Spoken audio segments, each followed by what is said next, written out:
Primera de Tesalonicenses capítulo 5, verso 12 al 18. Os rogamos, hermanos, que reconozcáis a los que trabajan entre vosotros y os presiden en el Señor y os amonestan, y que los tengáis en mucha estima y amor por causa de su obra. Tened paz entre vosotros. También os rogamos, hermanos, que amonestéis a los ociosos, que alentéis a los de poco ánimo, que sostengáis a los débiles y que seáis pacientes para con todos. Mirad que ninguno pague a otro mal por mal, antes seguid siempre lo bueno uno para con otros y para con todos. Estad siempre gozosos, orad sin cesar, dad gracias en todo, porque esta es la voluntad de Dios para con vosotros en Cristo Jesús. Titulé este mensaje Asuntos de Familia. No sé cuántos de los que estamos acá crecimos en una familia donde no éramos el único hijo.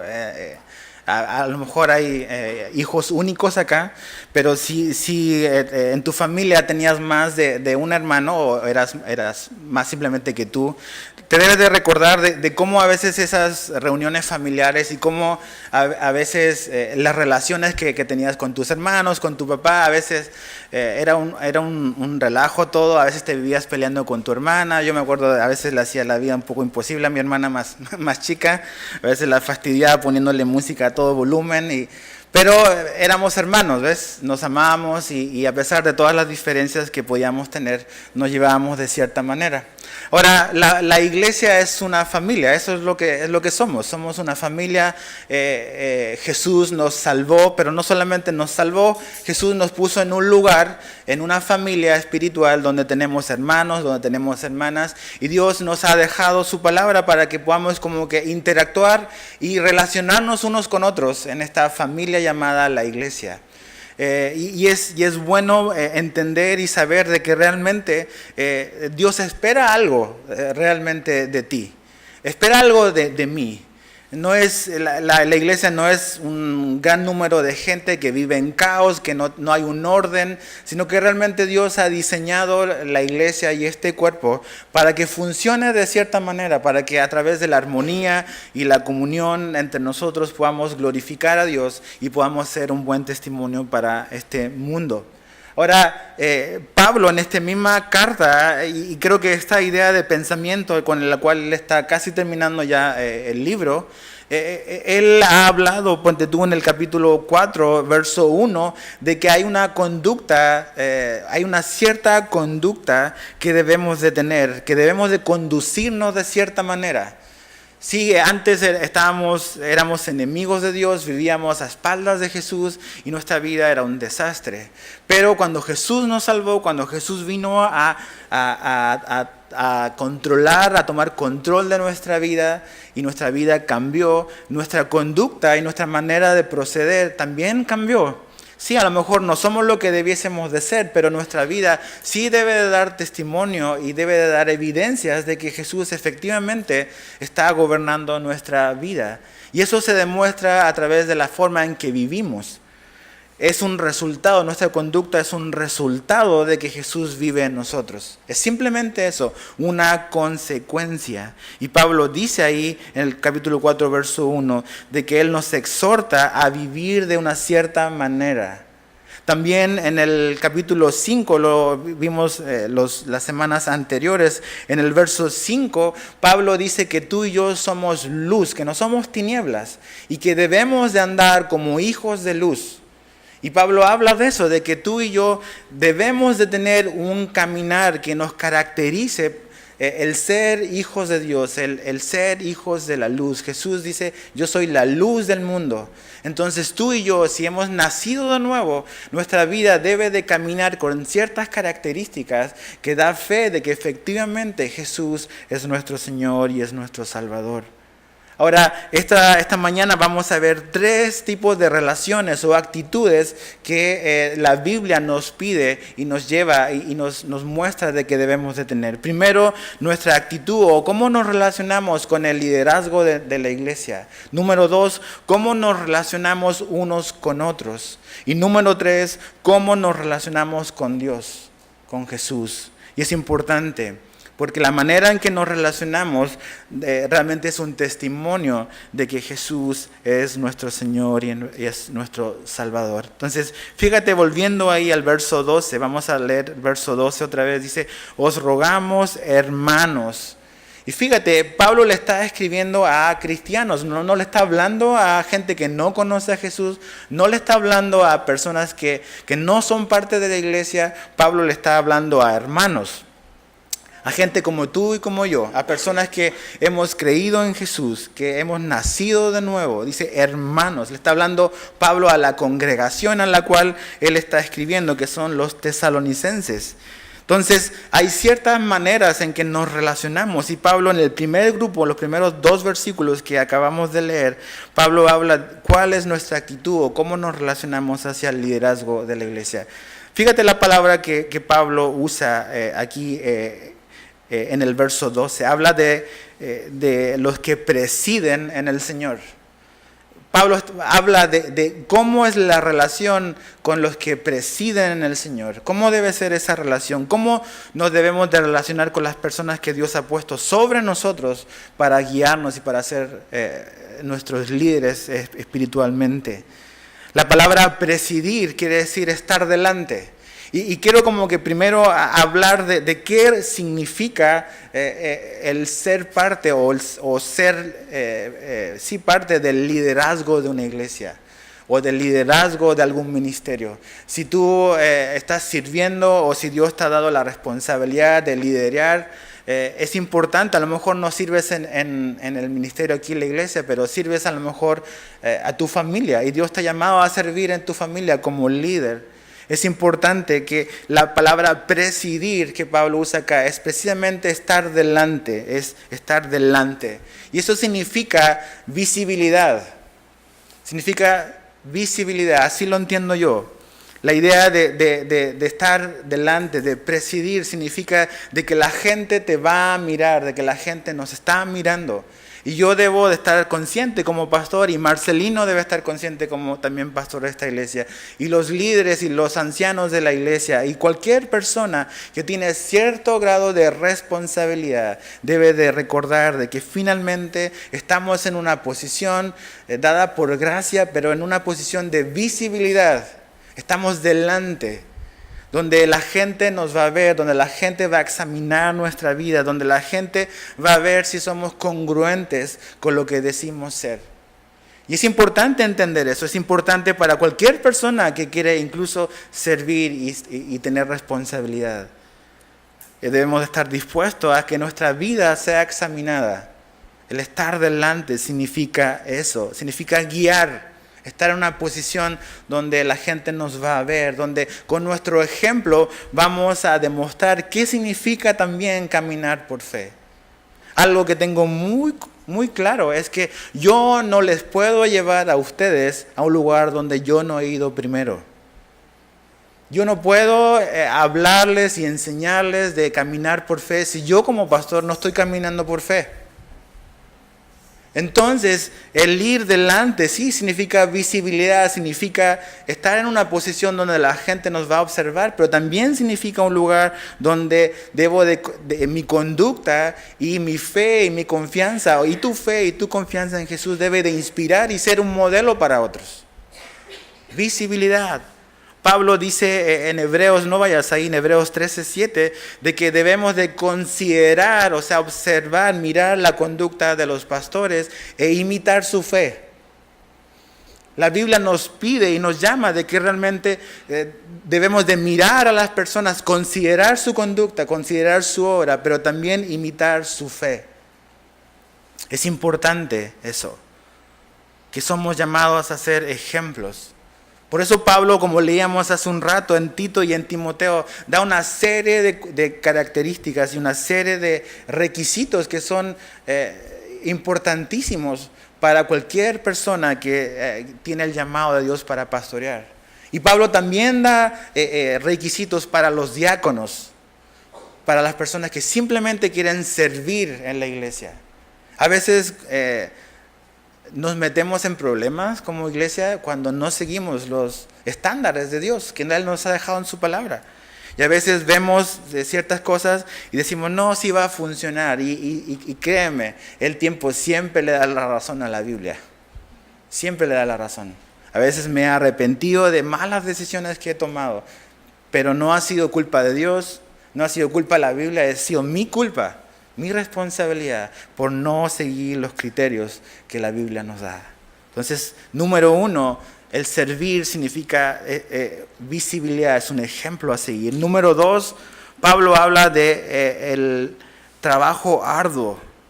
De hecho dice, a los que trabajan entre vosotros. El servir significa trabajar arduamente. No debemos de ver el ministerio como un lugar o una posición donde es cómodo o comodidad.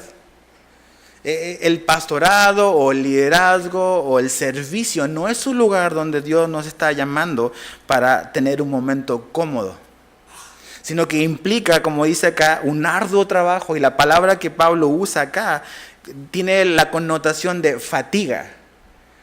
El ministerio va a fatigarnos, el ministerio, el servir a Jesús va a implicar fatiga, un arduo trabajo. Y ¿sabes qué? No significa que, no es que yo estoy cansado del ministerio. Si yo estoy cansado del ministerio, hay algo mal en mí. A lo mejor estoy haciendo mi voluntad, a lo mejor no estoy siguiendo los planes de Dios. Pero algo que debo de estar consciente es que en el ministerio o servir a Jesús va a implicar fatiga, va a implicar un arduo trabajo. No que me canse del ministerio, pero sí nos cansamos en el ministerio. Sí va a haber trabajo duro. Y es interesante, el año pasado tuve que viajar a Estados Unidos, y cuando estaba ahí con el oficial de migración de Estados Unidos, me dice, ¿a qué se dedica? Me dice, ¿en qué trabaja? Entonces yo le digo, soy pastor. ¿Y sabes cuál fue su respuesta? Entonces no trabaja en nada. Así me la lanzó. Muy simpático el oficial. Entonces yo le dije, no, sí trabajo en una iglesia, ¿ves? No me pude quedar callado, después me arrepentí. Pero esa a veces es la noción. No, el pastor no hace nada, solo lo veo el domingo, que está ahí adelante y dice un par de palabras. Pero no tienes la menor idea a veces, y no tenemos la menor idea de lo que pasa detrás. Y Pablo es claro. O sea, ¿quieres servir? ¿Quieres tener responsabilidad? Debes de estar consciente de que esto va a implicar fatiga. Fatiga. Arduo trabajo. Número 3, también Pablo habla de que el liderazgo o la manera en que nos relacionamos con el liderazgo implica, como dice en el verso 2, al final del 12, dice amonestación.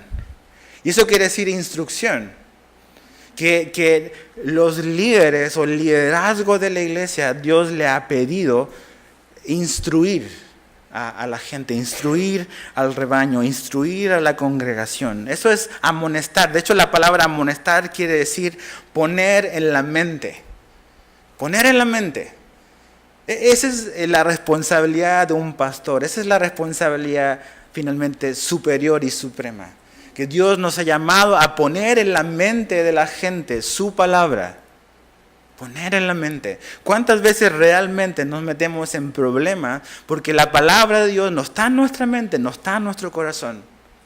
Y muchas veces somos atraídos, somos seducidos, somos engañados por las ideas que este mundo nos quiere hacer creer. Y es simplemente la falta de recordar la instrucción y la enseñanza que Dios quiere que guardemos en nuestra mente y en nuestro corazón. Pablo dice que realmente esa es la labor del liderazgo, es la labor del pastor o de los pastores, de los ancianos, es amonestar, y la idea es una instrucción que se pone en la mente de las personas. Cuando Jesús, y a eso hice alusión hace un rato, al final del Evangelio de Juan, cuando Jesús tiene esta conversación con Pedro, y le pregunta 3 veces, Pedro, ¿me amas? En 2 de esas le dice, apacienta mis ovejas. En la otra le dice, pastorea. Pero la palabra apacentar, como decía hace un rato, Jesús ahí le está diciendo a Pedro cuál va a ser su responsabilidad realmente. La autoridad que Jesús le da a Pedro está relacionada con el llamado que Jesús le da ahí. Y le dice, apacienta. Y apacentar significa eso, significa simplemente dar de comer. Es pastorear a las ovejas, es llevar a las ovejas donde está el pasto verde para que puedan alimentarse. Y ese es el llamado que Dios me ha dado, ese es el llamado que Dios nos ha dado. Y esa es nuestra primera responsabilidad, es darte alimento, darte el alimento espiritual.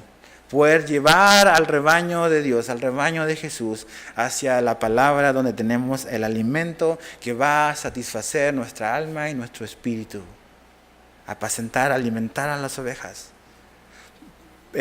Pablo, el mismo autor de Tesalonicenses, le dice al joven Timoteo, como leí hace un rato, en 2 Timoteo verso 4, 1 al 4, le dice, ¿sabes qué, Timoteo? Predica la palabra. De hecho, vamos ahí, vamos a leerlo. 2 de Timoteo capítulo 4.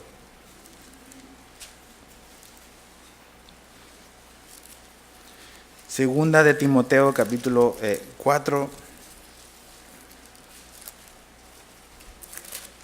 Verso 1 al 4. Fíjate lo que le dice Pablo a este joven pastor, Timoteo. Le dice, te encarezco delante de Dios y del Señor Jesucristo, que juzgará a los vivos y a los muertos en su manifestación y en su reino, que prediques la palabra, que instes a tiempo y fuera de tiempo, redarguye, reprende, exhorta con toda paciencia y doctrina, o sea, instrucción, enseñanza. Dice, ¿por qué? Porque vendrá tiempo cuando no sufrirán la sana doctrina, sino que teniendo comezón de oír, se amontonarán maestros conforme a sus propias concupiscencias y apartarán de la verdad el oído y se volverán a fábulas. Pero tú sé sobrio en todo, soporta las aflicciones y haz obra de evangelista, cumple tu ministerio. Pablo está a punto de morir, ¿ves? Es su última carta, son sus últimos días. Y él le enfatiza a este joven pastor, Timoteo, cuál es su responsabilidad. Y una responsabilidad por la cual él tiene un grado de responsabilidad delante de Dios. Le dice, predica la palabra. Porque va a venir un tiempo donde la sana enseñanza no va a ser oída. La gente se va a amontonar y va a querer escuchar cosas que simplemente ellos quieren oír. Y a veces eso es como el estado a veces de lo que vemos hoy en día. Gente que simplemente va a la iglesia o anda buscando oír lo que ellos quieren oír. Algo suave, algo que realmente no nos confronte con nuestra condición. Que simplemente nos apapachen en la condición en la que estamos, pero que no nos lleven y nos llame al arrepentimiento, a crecer, a madurar, a una vida santificándonos, ¿ves? Predica la palabra es el énfasis para el pastor, la palabra es el énfasis para el liderazgo de la iglesia, la enseñanza. Pero algo que, volviendo a Tesalonicenses, una palabrita importante, que es importante como que tomar en cuenta. En el verso 12 dice que reconozcáis a los que trabajan entre vosotros. Y claro, todo este rato he estado hablando de la responsabilidad del liderazgo. Ya voy a hablar de tu responsabilidad hacia el liderazgo. Pero aquí vemos algo importante. Pablo dice a los que están entre vosotros, a los que trabajan entre vosotros. Y eso me habla de humildad. Pablo usa esa palabra entre. No es necesariamente sobre, sino que ejercemos el liderazgo, ejercemos la autoridad que Dios nos ha dado de una manera así, entre la gente, no aprovechándonos de la gente. El pastorado o liderazgo no es una posición para ser autoritario. Ese no es el modelo que Jesús nos modeló. Por eso Pablo dice, os ruego, ¿ves? No dice os demando, sino que os ruego, es un llamado a realmente hacer estas cosas, no por simplemente autoritarismo o simplemente por una imposición, sino por un ruego, por un corazón, está el corazón involucrado aquí. Y Pablo nos recuerda a los que estamos en liderazgo, que sí, Dios nos ha dado a estar delante, a ir delante. En cierta manera eso es un poco como pero realmente el estilo de ministerio que vemos en la persona de Jesús, que vemos en los apóstoles, es un estilo de ministerio así entre la gente. Entre la gente. Mira, y ahora sí vamos a leer 1 de Pedro 5 que les mencionaba hace un rato. 1 de Pedro capítulo 5, Pedro escribiéndole a los pastores de la iglesia, al final también como de su vida, en la etapa ya adulta y anciana de Pedro, Pedro le dice esto a los pastores. 1 de Pedro capítulo 5, verso 1 en adelante, dice, ruego a los ancianos, y esa palabra no está hablando de hombres mayores de edad, es la palabra de presbíteros, es la palabra pastor, esa es la connotación de esa palabra anciano. Dice, ruego a los ancianos que están entre vosotros, chécate, otra vez, entre ustedes. Dice, yo anciano también con ellos. Él también se pone, yo soy como ustedes. Como vimos el miércoles, cuando Cornelio se postra y como que quiere adorar a Pedro, dice, no, levántate, yo soy un simple hombre. ¿Ves? Nunca se le subieron los humos a la cabeza a Pedro. Él sabía quién él era. Y dice, yo también con ellos, dice, y testigo de los padecimientos de Cristo, que soy también participante de la gloria que será revelada. Fíjate lo que le pide Pedro a los ancianos, apacentad. ¿De dónde escuchó eso Pedro? De Jesús. Jesús le dijo, Pedro, ¿me amas? Apacienta. Y es la misma instrucción, la misma enseñanza que Pedro por los años enseñó. Y finalmente, al final de su vida, en el momento final, él dice lo mismo, dice, apacienta la grey de Dios que está entre vosotros, cuidando de ella, no por fuerza, no siendo autoritario, no por fuerza, sino voluntariamente, no por ganancia deshonesta, no para aprovecharte de las ovejas, sino con ánimo pronto, no como teniendo señorío, chécate eso, no como teniendo señorío sobre los que están, dice, a vuestro cuidado, sino siendo ejemplos de la grey. Y este es un versículo que todos los días trato de leerme a mí mismo. Y cuando aparezca el príncipe de los pastores, vosotros recibiréis la corona incorruptible de la gloria. ¿Te das cuenta? Pedro, Pablo, siguen el modelo y el patrón de ministerio de Jesús, que habla de un liderazgo así con la gente.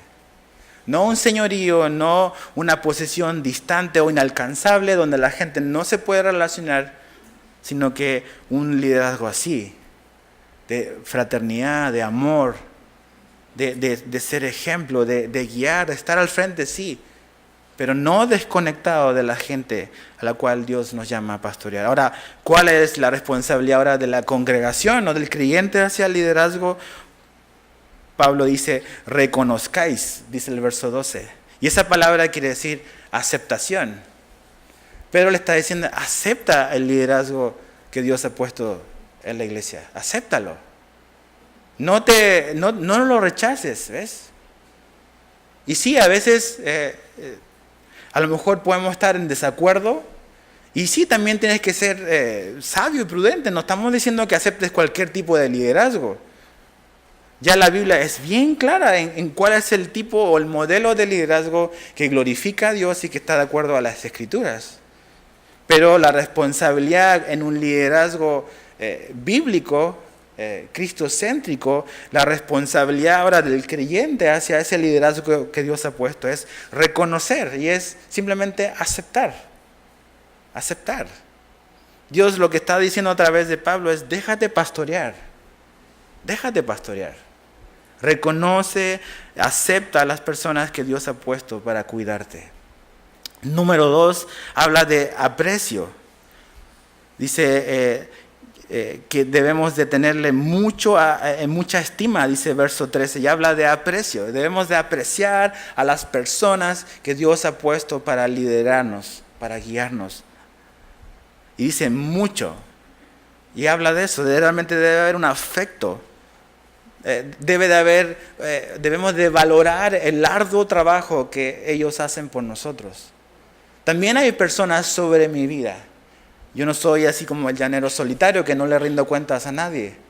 Hay personas que Dios me ha regalado amistad, una relación fraternal. Uno de ellos es el pastor Drew, por ejemplo, y doy gracias por su vida, o mi pastor Larry en Estados Unidos, o José, ¿se acuerdan de José, el pastor en Costa Rica? Son personas a las cuales yo tengo esa relación y puedo realmente aprender de ellos, y puedo depender, y puedo consultar y pedir consejo. Y ellos saben que tienen la confianza de cuando ven algo en mi vida que no corresponde, decirme, ¿ves? Abrirme los ojos. Pero finalmente a veces uno da por sentado muchas cosas y a veces no tenemos la menor idea de lo que significa el ministerio. A veces es un lugar, es una posición difícil y todos pueden decir, no hay más difícil de lo que yo estoy viviendo, no, siempre hay alguien más que está más amolado. Pero finalmente no es fácil, ¿ves? Y necesitamos, y es bueno mostrar el aprecio, es bueno mostrar el afecto. También el pastor o los pastores o los líderes necesitan el saberse apreciados por la gente a la que sirven. También necesitamos eso. Número 3, dice amor. Fíjate, dice que los tengáis en mucha estima, dice, y amor por causa de su obra. La palabra que Pablo usa ahí es ágape, es el amor de Jesús. Tú y yo debemos de amar con el amor con que Jesús nos amó a nosotros, amar a la gente que Dios ha puesto para guiarnos y pastorearnos. Da del amor que tú recibiste. El amor con que Jesús te amó a ti, dáselo a las personas que Dios ha puesto para cuidarte y para pastorearte y para apacentar. Y cuando también dice cuarto requisito o cuarta condición, dice, y que los tengáis. Esa palabra es interesante. La palabra tengáis da la idea de dejarse guiar en el original. O sea, lo que Pablo está diciendo es, déjate guiar, déjate pastorear. Algo muy diferente es ir a una iglesia, sea esta o sea cualquier otra, y decir, las personas que están adelante es el pastor de la iglesia. Pero otra cosa muy diferente es decir, las personas que están adelante o los líderes de la iglesia son mi pastor. ¿Sí entiendan la diferencia? Tú puedes ir a un lugar o puedes ir a una iglesia, esta o la que sea, o la que estabas antes. Y decir, yo voy a tal iglesia y tal iglesia, ahí están estos pastores. Pero eso no quiere decir automáticamente de que ellos, o que tú hayas permitido de que ellos te pastoreen a ti. La Biblia nos dice de que debemos de dejarnos pastorear, ¿ves? Y debes de dejarte pastorear por hombres, por personas que Dios ha puesto que modelen este modelo bíblico, cristocéntrico, que glorifica a Dios. No estamos llamando a sujetarte a lo que sea. Yo sé que a veces sean muchas cosas y hay cuentos de terror realmente a veces en las iglesias. Y dices, no puede ser lo que está pasando. Pero no todas las iglesias son así. No podemos juzgar y condenar a la iglesia en general por malos ejemplos. No podemos condenar y echar al mismo saco a los doctores o a lo que sea por la falla de unos cuantos. Necesitas tú buscar un lugar donde el liderazgo pueda modelar el modelo bíblico de qué significa pastorear, qué significa liderar. Pero también cumplir con lo que Dios quiere para ti, que es dejarte guiar. En esta iglesia, y no vemos ese modelo en la Biblia, donde vemos este liderazgo autoritario, que el pastor decida absolutamente todo lo que pasa en la vida de la congregación, hasta de qué color se pone el pantalón, o cómo va, o dónde va a estudiar, con quién se va a casar. Eso no es el modelo bíblico, ¿ves? Donde finalmente lo que ocurre al ejercer ese tipo de liderazgo es que la gente, en lugar de hacerse dependiente de Jesús, se hace dependiente de un hombre. Y finalmente se nos olvida que cada creyente tiene al Espíritu Santo y cada creyente tiene este libro que se llama la Biblia.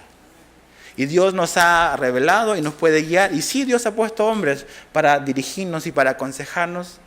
Pero finalmente también es importante que tú debes de reconocer de que no tienes todas las respuestas y que en multitud de consejeros hay sabiduría y que Dios quiere enseñarte de que dependemos unos con otros y que Dios ha puesto personas para ayudarnos en nuestro caminar con Jesús. Entonces, dejarse guiar. ¿Y qué va a ocurrir cuando hacemos eso? Es lo que dice Pablo al final del verso 13. Tened paz entre vosotros. A veces las iglesias son un desastre. ¿Por qué? Porque ninguno de las dos partes, ni el liderazgo ni los congregantes, están haciendo lo que la Biblia nos pide hacer. Y las iglesias se dividen, las iglesias están en pleitos. ¿Por qué? Porque ni a lo mejor de este lado del liderazgo, del pastorado, está haciendo lo que la Biblia enseña. Y también por el otro lado, los congregantes no están haciendo y no están cumpliendo con el modelo de Dios. Pero cuando cada quien cumple y obedece lo que Dios nos ha pedido, el resultado va a ser, como dice acá, vamos a tener paz entre nosotros. Vamos a tener paz. Vamos a poder vivir y tener una relación de armonía. ¿Y ¿sabes lo que va a producir eso? Vamos a tener un testimonio poderoso con los no creyentes. Cuando Jesús dice que el mundo nos va a conocer, ¿sí qué? Si nos amamos o cómo nos amamos entre nosotros. Y una manera de demostrar efectivamente que nos amamos como hermanos es hacer esto. Es hacer y obedecer lo que la palabra nos dice con tanta claridad. Creo que aquí no hay nada difícil de entender, ¿verdad? Nada más el problema a veces es que no queremos hacerlo. Ese es el problema. Obediencia, no comprensión. Fíjate el verso 14 ahora.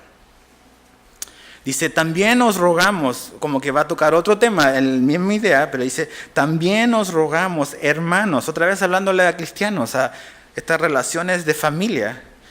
Dice, que amonestéis a los ociosos, que alentéis a los de poco ánimo, que sostengáis a los débiles, que seáis pacientes para con todos. Mirad que ninguno pague a otro mal por mal, antes seguid siempre lo bueno unos para con otros y para con todos. Aquí Pablo habla de cómo es nuestra relación ahora sí, unos con otros. ¿Cuál es la actitud que debemos de tener entre nosotros? Otra vez, si siguiésemos esto, ¿cuántos problemas evitaríamos en las iglesias? ¿Ves? Entonces, ¿cuál es nuestra actitud? Y es interesante, Pablo da una serie de categorías, de tipos de personas que podemos encontrar en una iglesia.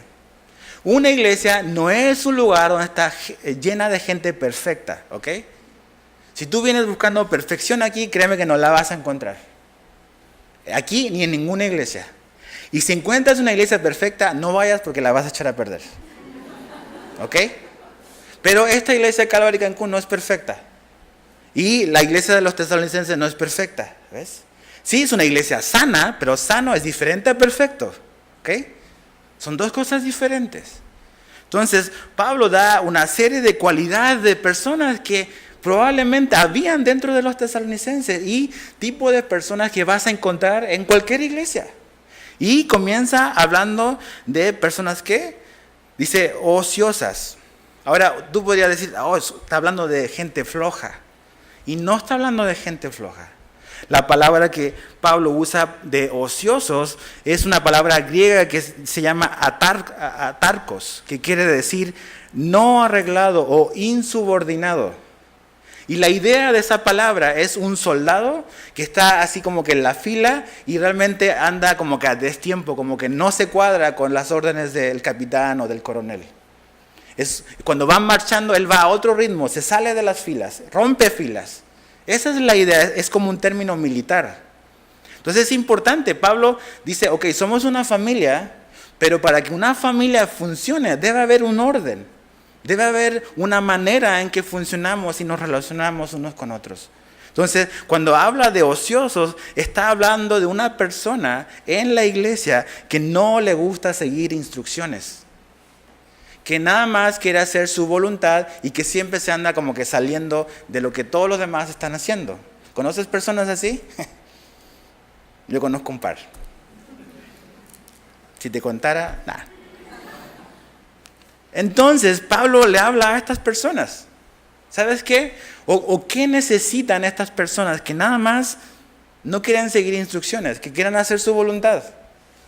Que quieren que esta familia se lleve como o sin ningún tipo de orden o reglas o ningún tipo de visión o hacia dónde vamos. Eso es la palabra ociosos. Es una persona insubordinada. Ese es el término. ¿Y qué necesita esta persona? Pablo dice, lo que esta persona necesita es que sea amonestada. Es la misma palabra que Pablo usa de cuál es la responsabilidad precisamente del liderazgo. Dice amonestar, y es poner en la mente. Una persona insubordinada, una persona que nada más quiere hacer su propia voluntad, lo que necesita es amor, pero necesita instrucción. Necesita esto que yo le decía, poner en la mente. Esta persona necesita entender y necesita que se le explique por qué se hacen las cosas de cierta manera. Mira, en tu casa, yo en mi casa puedo hacer lo que quiero. O sea, no es cualquier cosa, pero digo, cada quien en su casa pues tiene diferentes maneras de proceder. Yo no me comporto aquí como me comporto en la casa. A veces ando con chanclas o lo que sea. Pero cuando vivimos y nos juntamos como una congregación, no se trata de hacer mi voluntad. ¿Te imaginas? Cada quien hiciese lo que cada quien quiera acá, sería un caos. Entonces, ¿qué es lo que necesitamos para dejar la insubordinación, dejar la rebeldía, dejar de querer simplemente hacer lo que yo quiero, lo que a mí me parece? Necesitamos instrucción, necesitamos enseñanza. Necesitamos seguir no mis ideas, no las ideas del pastor, no las ideas de la congregación. Esto no es una democracia. Esto se trata de que la iglesia es de Cristo y el pastor principal es Jesús. Y sí, Dios ha levantado el liderazgo y hemos orado por Marcelino y Dios va a seguir haciendo su obra. Pero finalmente lo que queremos hacer es la voluntad de Dios. Y su voluntad está claramente demostrada en su palabra. Entonces, ¿cuál es nuestra norma de conducta? ¿Cuál es nuestra manera en que vamos a proceder? Como la Biblia dice, como la Biblia nos enseña. ¿Qué otro tipo de personas vas a encontrar en las iglesias? Dice, los que son de poco ánimo. Interesante. La palabra poco ánimo en el original quiere decir alma pequeña. Alma pequeña. Los de alma pequeña. ¿Y cuál es la idea de ese término? Es los que son de poco ánimo, los que están desanimados, los que viven desalentados. Es como un patrón, una conducta muy quizás recurrente, los que recurrentemente viven desanimados, los que recurrentemente están desalentados. Los cristianos que muy fácilmente quieren tirar la toalla, esa es la idea.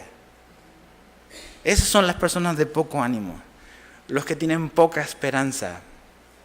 A lo mejor así eres tú hoy, o a lo mejor tienes la tendencia a sentirte así, de ser de poco ánimo.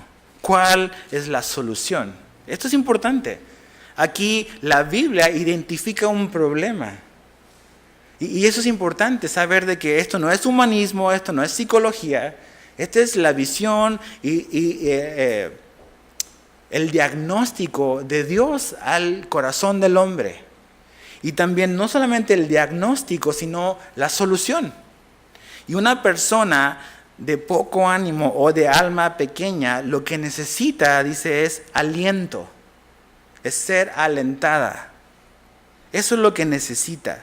Y esa palabra alentar en el original es la combinación de dos palabras. Una es cerca y la otra es hablar. Entonces, cuando habla de recibir aliento, está hablando de que esa persona necesita a alguien que venga cerca y que le pueda dar la palabra que necesita. El aliento que necesita a través de una palabra, a través de hablar. Y sabes que a lo mejor no eres recurrente en esto, a lo mejor estás pasando un momento en tu vida donde realmente estás con poco ánimo. Y nuestra tendencia a veces cuando pasamos por ese tipo de situaciones y de momentos, ¿sabes cuál es? Es aislarnos. Aislarnos. No queremos hablar con nadie, no queremos que nadie se meta con nosotros y como que tenemos esa tendencia porque estamos pasando por algo que a lo mejor solamente tú sabes y no quieres hablar con nadie. Pero la solución de Dios, el modelo bíblico para que puedas salir de eso, es que Dios quiere poner y llevar personas a tu vida que estén cerca, que haya una cercanía contigo, pero que te puedan hablar. ¿ves? Que tú puedas recibir y puedas oír. Y creo que la mejor manera en la cual podemos alentar a alguien es con el consejo y es con la palabra de Dios. Mira, acompáñame al Evangelio de Lucas, por favor. Lucas está hacia tu izquierda.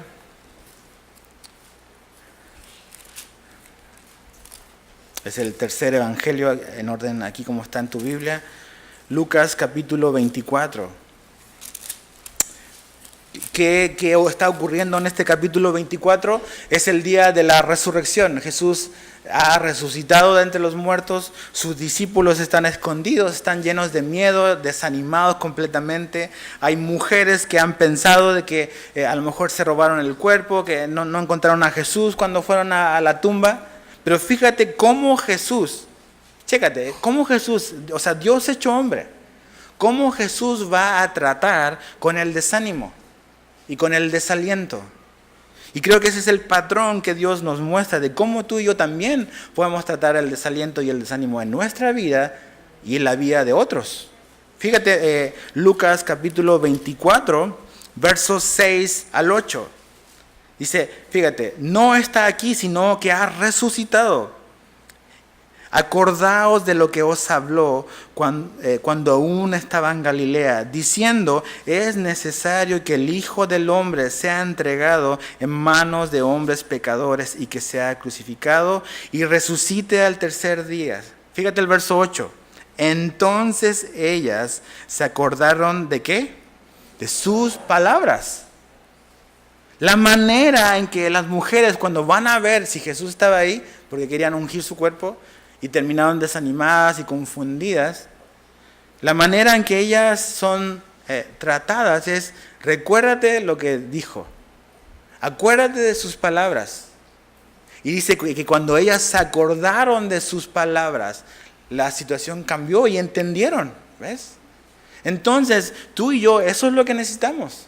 Cuando estamos pasando por desaliento y desánimo y quizás es recurrente, necesitamos intencionalmente recordar lo que está escrito, lo que Jesús nos ha dicho.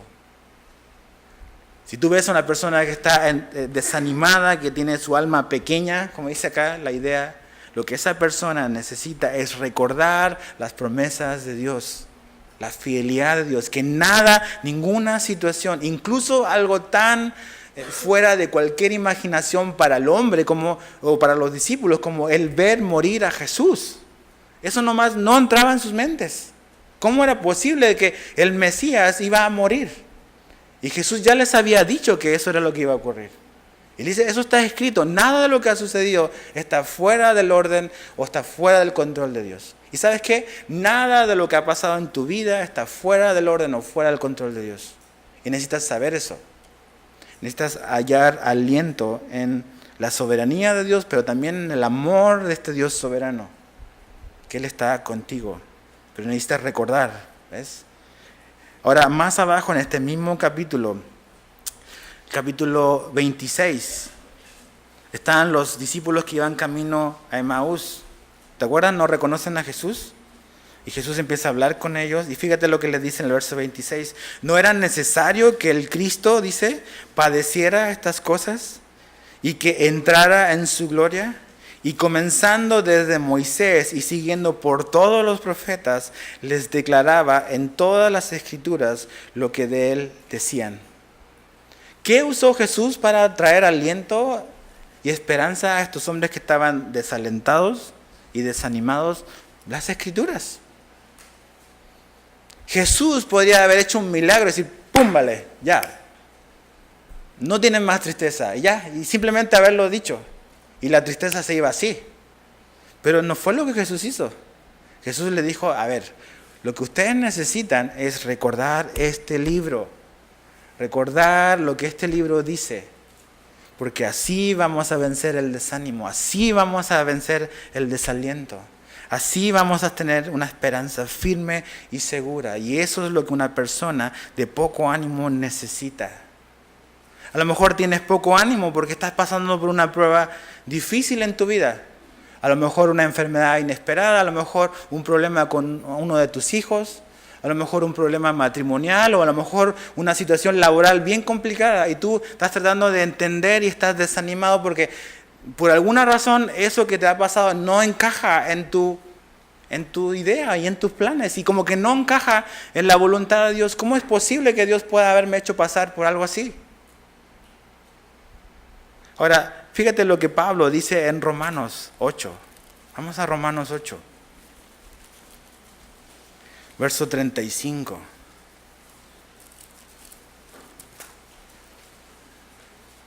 Romanos 8, 35.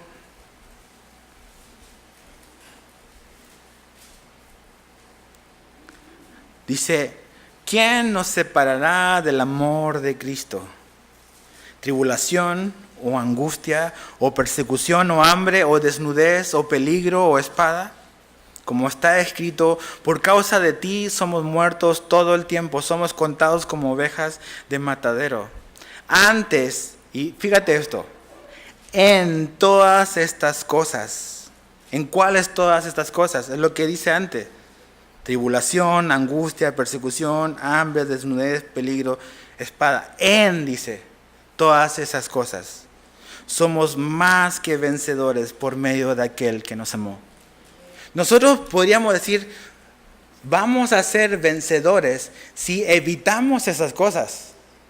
Pero no es lo que Pablo está diciendo. Fíjate esa palabrita tan importante. Dice, en todas estas cosas. No dice por al lado o por abajo o por arriba o que las vamos a evitar. Dice, en medio de estas cosas somos más que vencedores. ¿Ves? Dios no nos prometió, nunca Jesús nos prometió sacarnos de todas las angustias. Nunca hizo eso. Jesús dijo que en el mundo claramente es una promesa de Dios para ti y para mí. Es una promesa. Seguramente no está subrayada en mi Biblia. Pero es una promesa que en el mundo íbamos a tener aflicción. Pero él no dice, pero confiad, yo he vencido el mundo, ¿ves? Pablo dice, en todas estas cosas, o sea, hay cosas que van a pasar en tu vida que te van a desanimar y que te van a desalentar. Y que vas a quizás a tener esa tendencia por quizás no sé cuánto tiempo a vivir desanimado. Pero lo que tú necesitas es recobrar aliento en que a pesar de lo que sea que estás pasando el día de hoy, Dios va a usar eso terrible y eso malo, a lo mejor para mi perspectiva, lo va a usar para tu bien. Y sí, en este momento, en este punto quizás en tu vida o en la prueba, no lo alcanzamos a ver. Estamos en medio de la tormenta, el cielo está cerrado, no veo el otro lado de la orilla. Pero tal como Jesús lo hizo con los discípulos cuando le dijo, crucemos al otro lado. ¿Ves? Eso es lo que se nos olvida. Pensamos que no vamos a cruzar al otro lado. Jesús dijo, crucemos al otro lado. O sea, vamos a llegar al otro lado. ¿Ves? Vas a llegar al otro lado. Esa prueba no va a ser para toda la vida. Y si eso incluso nos toma la vida, sabemos que vamos a cruzar al otro lado de la eternidad y Jesús nos va a estar esperando. Entonces necesitas ser alentado y necesitas gente cerca. Necesitas no aislarte, necesitas gente que esté cerca tuya y que te hable. ¿Qué otras personas vamos a encontrar en la iglesia? Dice débiles.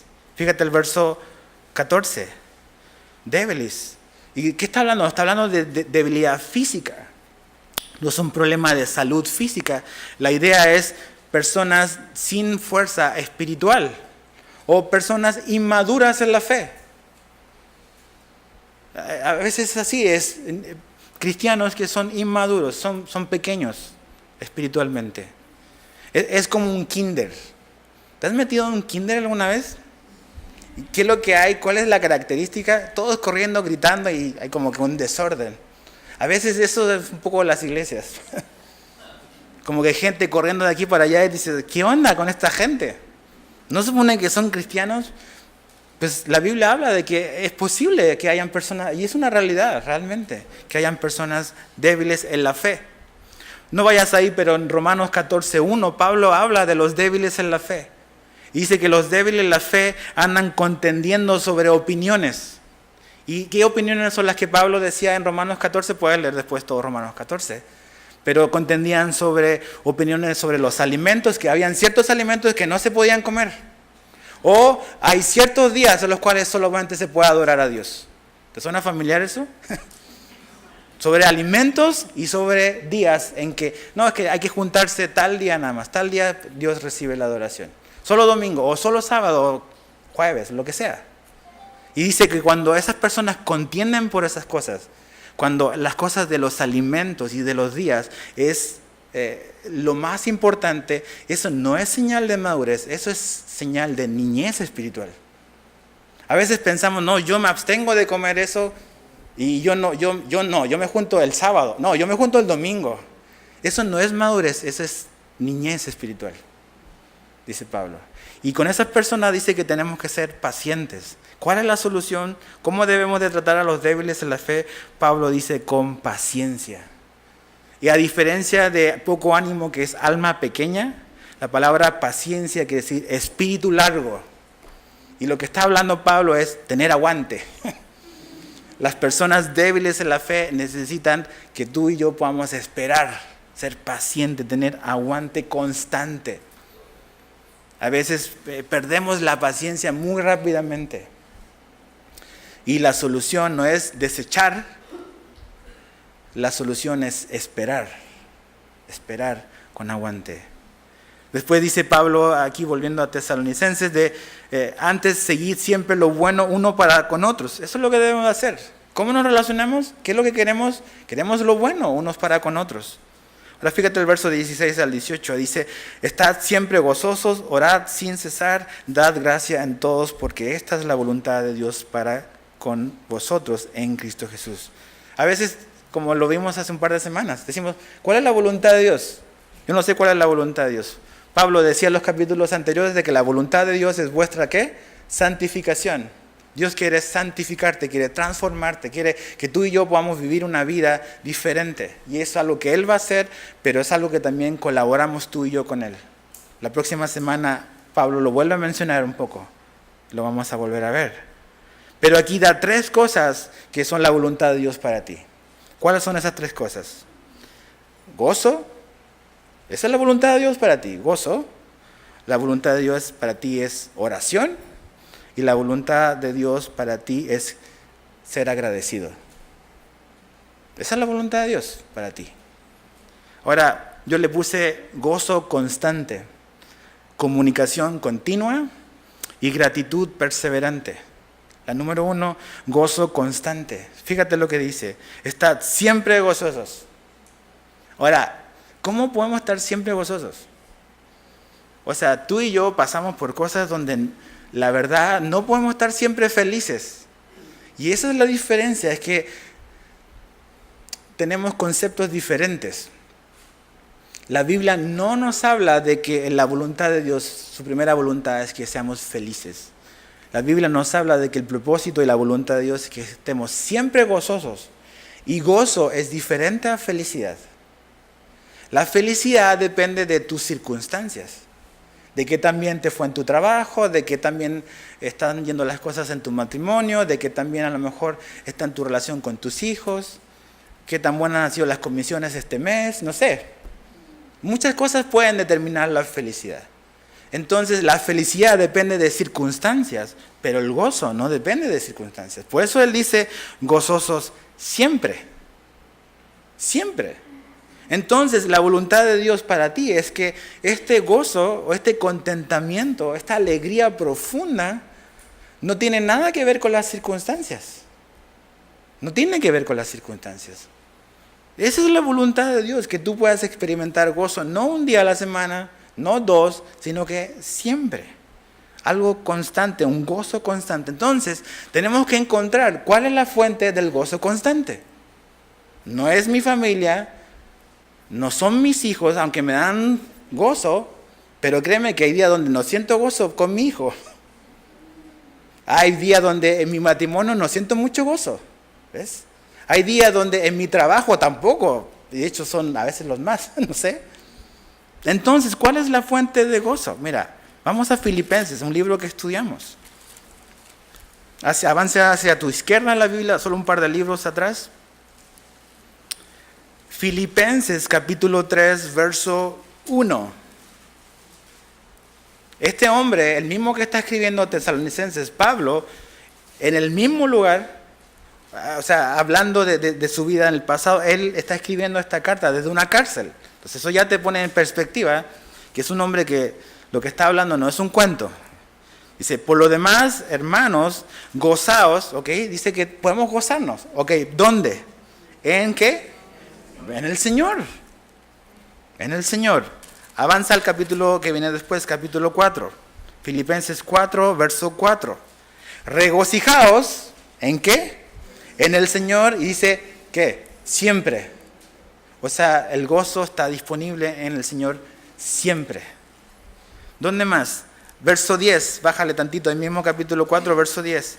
En gran manera me gocé, ¿en qué dice? En el Señor. En el Señor. Entonces, ¿dónde podemos experimentar gozo constante? Solo en Jesús. Solo ahí. Cuando nuestro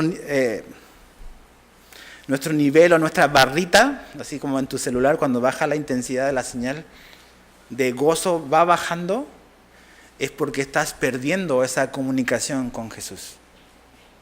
Cuando perdemos gozo o no estamos experimentando el gozo que Dios nos quiere dar, nos ponemos más regañones, nos ponemos más enojones, andamos de malas pulgas con todos, andamos frustrados, andamos nada más, o sea, vemos lo malo, nada más, vemos el medio vaso vacío, no el medio vaso lleno. ¿Por qué? Porque realmente el problema no son las circunstancias. El problema es que yo no estoy yendo a la fuente de gozo inagotable que es Jesús. ¿Ves? Jesús no ha perdido su intensidad o su capacidad de satisfacernos. El problema es que yo no estoy yendo a la fuente. Y por eso ando frustrado, por eso ando enojado, por eso ando como ando. No porque Jesús haya fallado, ni su palabra haya fallado, sino porque yo no estoy yendo a Él. Así de simple. Entonces, siempre gozoso es posible solo en Jesús. Y no se trata de lo que Jesús te quiere dar. No son las cosas que Dios nos quiere dar o nos da las que nos van a dar gozo. Créeme. Si Dios es bueno, es amoroso, nos da todo lo que tenemos y todo lo que tú tienes es un regalo de la gracia de Dios para tu vida. Pero finalmente tú ves los evangelios y ves a Jesús cuando Jesús dice, yo soy el pan de vida, yo soy la luz del mundo, yo soy la resurrección y la vida, yo soy la vid verdadera. ¿Te das cuenta? Dice, no es yo tengo el pan de vida, sino que yo soy. Entonces, lo que debemos de recordar y lo que por favor, si no te acuerdas de nada, acuérdate de esto. El gozo que es la voluntad de Dios para ti, no está en lo que Jesús te puede dar, sino que está en lo que Jesús quiere ser para ti. No lo que Él te quiere dar, sino en quién quiere ser Él para ti. Por eso dice, yo soy. Entonces, la falta de gozo es porque finalmente no estoy creyendo, no estoy yendo a la fuente del gozo que es Jesús. Nuestras almas son almas sedientas. Y nuestras almas, la única manera en que puedan ser aplacadas esa sed es si vamos a Jesús. No hay de otra. Comunicación continua. ¿Qué es lo que dice el verso 17? Orad sin cesar. Lo que Pablo está diciendo es que la voluntad de Dios, y algo que debes de recordar, es que debe de haber una comunicación continua. Habla de una comunicación sin interrupciones. No significa que cada día o cada momento estoy hablando con Dios. Pero significa que tengo una línea abierta con Él. Que siempre sabes que está el teléfono rojo ahí, como Batman, y levantas y siempre va a haber comunicación. Nunca se va a cortar la línea. Nunca se te va a bajar las rayitas de la cobertura. O sea, la oración es una puerta abierta que tú y yo tenemos siempre para acceder a Dios. No necesitas pedir cita, no necesitas nada de eso. Tenemos, dice Hebreos, acceso al trono de gracia de Dios. Y puedes ir simplemente así porque eres un hijo. Entonces, comunicación continua, comunicación abierta, comunicación constante. Esa es la voluntad de Dios. Y sabes que a veces hablamos mucho de la oración y es algo que hacemos muy poco. Siempre entendemos la importancia de la oración, pero la verdad, la neta, oramos re poco. Y a veces ese es el problema también por la falta de gozo, porque no hay comunicación con Dios. Y lo último, dice, dad gracias en todo. Una gratitud perseverante. Y dice, dad gracias en las cosas buenas. No dice eso. Dice, dad gracias en todo. Y todo viene del original todo. Absolutamente cualquier situación, cualquier circunstancia, Dios quiere y es la voluntad de Dios para tu vida, sea lo que sea que estés pasando, que tú seas y yo sea una persona agradecida. Dices, ¿cómo puedo estar agradecido con Dios si me está pasando esto? ¿Por qué Dios me está haciendo esto? Estoy enojado con Dios. Como dijo un teólogo, Dios, si tú tienes una razón para la cual estar enojado con Dios, créeme que Dios tiene 30,000 razones para estar enojado contigo. ¿Cómo puedes enojarte con un Dios que te salvó? ¿Cómo puedes enojarte con un Dios que te ama? ¿Cómo puedes enojarte con un Dios que dio a su hijo, a su único hijo, para reconciliarte consigo mismo? No sé, tienes que responder. Entonces, gratitud perseverante. Mira, para terminar, Colosenses 3:16.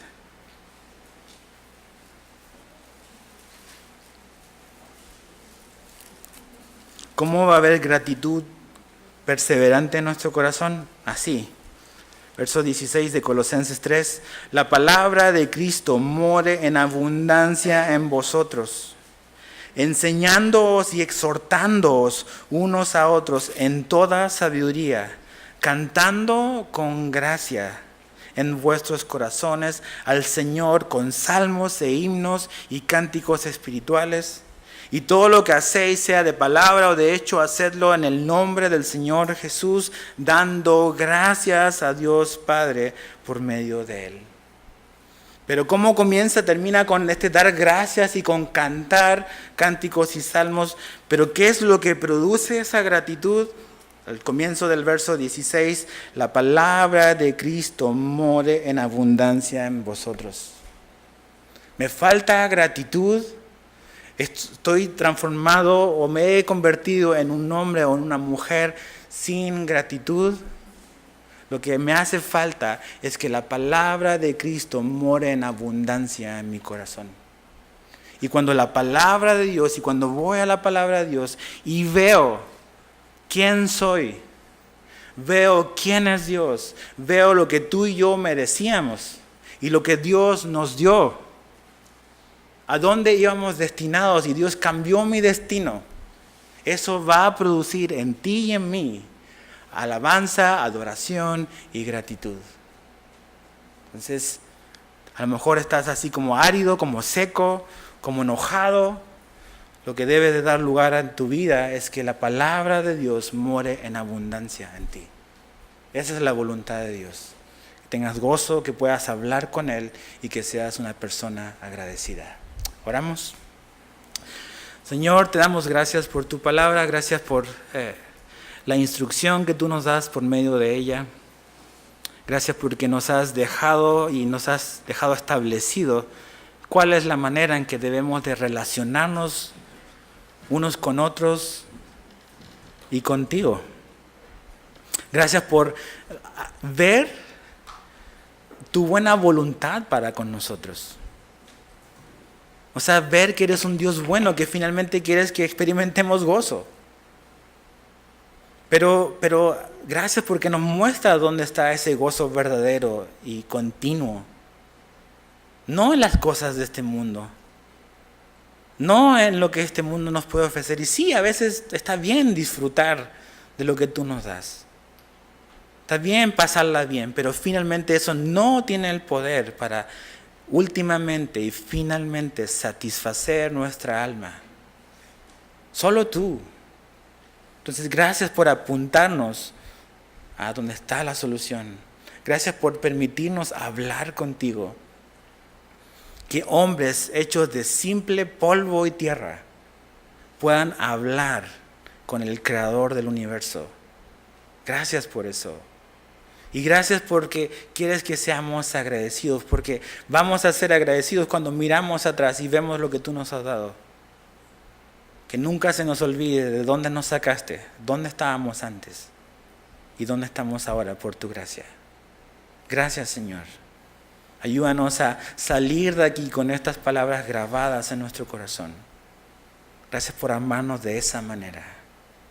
Te damos gracias, Señor, y oramos y lo pedimos en el nombre de Jesús. Amén.